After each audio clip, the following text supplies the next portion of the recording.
In this video, I will show you how to use SPSS to do an ANOVA analysis.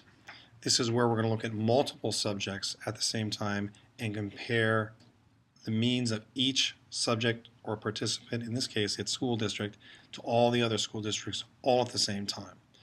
It is kind of a multi-step process, and what I'm going to do is show you how to run the analysis, and then when we meet in class, I'll show you then again how to read the results. We're going to be using the Lehrmeister data set, so I'm going to actually use that for this example. Open up the Lehrmeister data set, choose compare means, and then you would choose the one-way ANOVA. In this particular case, you can see I already pre-populated this, but I'm going to use math and reading scaled score as my dependent variables, and the factor is going to be school number. These are the same factors that we used for our t-tests. T-test just checks one pair at a time. Now we're going to check all of them. Under contrast, I really don't need to do anything there. We're not going to do anything with that. But there's something called a post hoc or a post hoc test.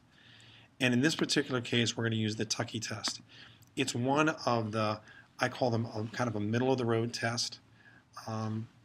It's used very often in the social sciences and in education. You'll see that the significance level is defaulted to the 0.05. We're not going to change that. But we may get results that are more significant than that. And the ANOVA is going to tell us the significance level.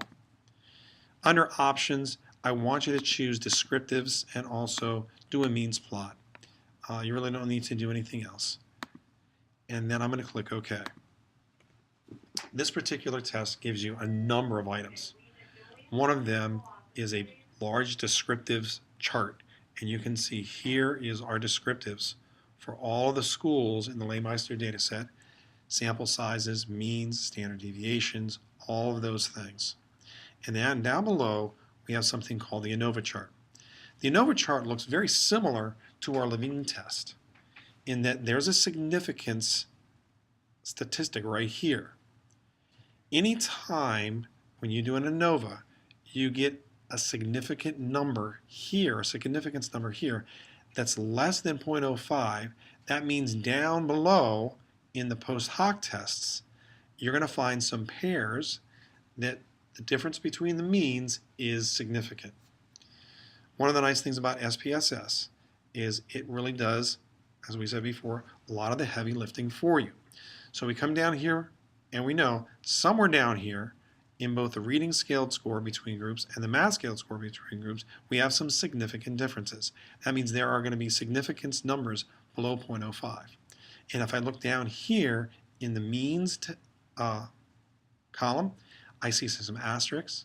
And if I look across, I see that that is telling me that these means, the difference between Downingtown West and Parkland High School on reading scaled score, that was a statistically significant difference to the 0.05. In fact, this case it was the 0.01 level.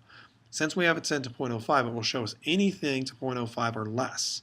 When we report this, this one will be to the 0.01. Here's another one to the 0.01, and I'm going to keep going down the chart. Here's one. And you have to be careful because some of these are repeats.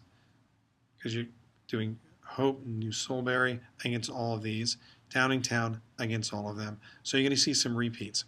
We'll talk a little bit about in class how I want you to report that out.